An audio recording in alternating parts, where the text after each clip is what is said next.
बहनों और भाइयों, जिन्होंने युवाओं का शोषण किया, छात्रों के सामने अंधकार में जीवन दिया था, पूरी की पूरी पीढ़ी के भविष्य के साथ खिलवाड़ किया था, आज जो समाजवादी पार्टी और कांग्रेस किस प्रकार की घड़ियाली आंसू बहाने का काम कर रही है।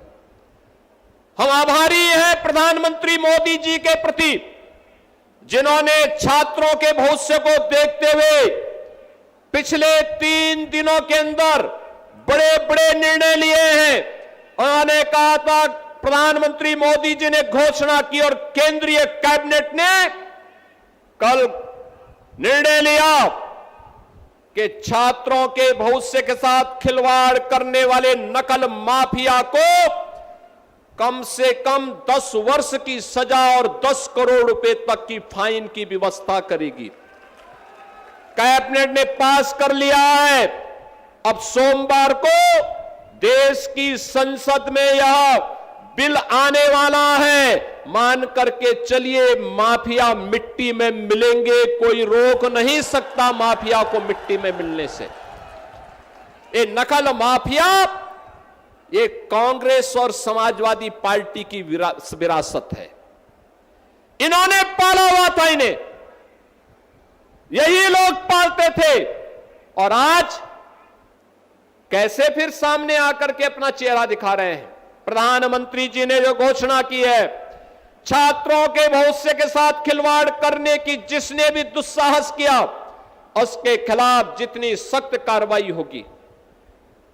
नीट की परीक्षा को एक समय सीमा के अंदर करवा करके छात्रों का साल भर खराब न हो, इसके लिए एक समय सीमा पे परिणाम भी दे दिया।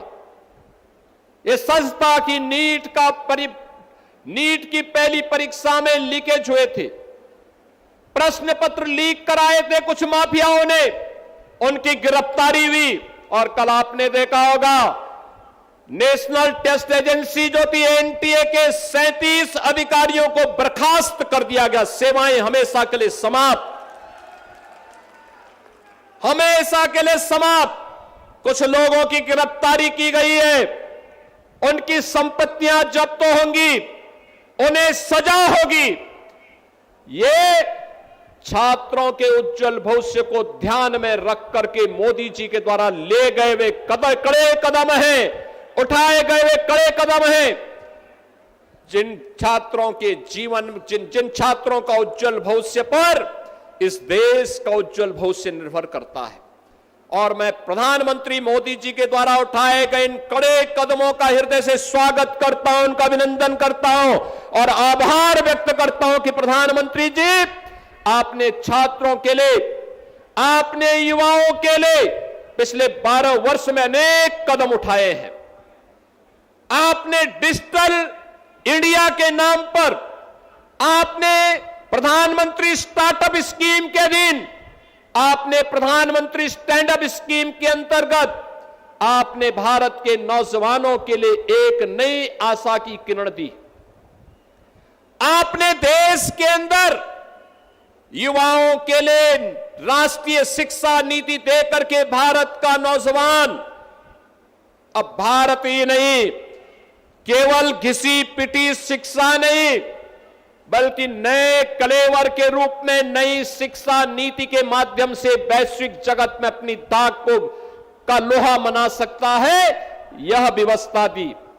आज आपके कारण नए भारत में हमारा नौजवान आज अपनी पहचान को जब दुनिया के देशों में देता है तो सीना चौड़ा करके जाता है, दुनिया में उसे सम्मान मिलता है। आज भारत के नौजवान के लिए जीवन के अनेक क्षेत्र खुले हैं। आपने एक वर्ष में 12 लाख सरकारी नौकरी भारत के नौजवानों को दी और 12 वर्ष में देश के अंदर करोड़ों नौजवानों को सरकारी नौकरी देकर के उनके जीवन को उज्जवल भविष्य की ओर अग्रसर किया है। और आज जब देश के अंदर युवाओं के मन में कुकसक बाकी थी, आप स्वयं सामने आए हैं, आपने युवाओं के साथ संवाद बनाया है, और देश की संसद से एक सख्त कानून बनाने के लिए कैबिनेट से आपने एक नए अधिनियम के मसौदे को पास करके, दिन रात एक करके पास करके उस दिशा में जो कदम उठाया है वह अभिनंदनीय है। और मैं इसका उत्तर प्रदेश के युवाओं की ओर से, उत्तर प्रदेश के छात्रों की ओर से इसका स्वागत करता हूं और अभिनंदन करता हूं।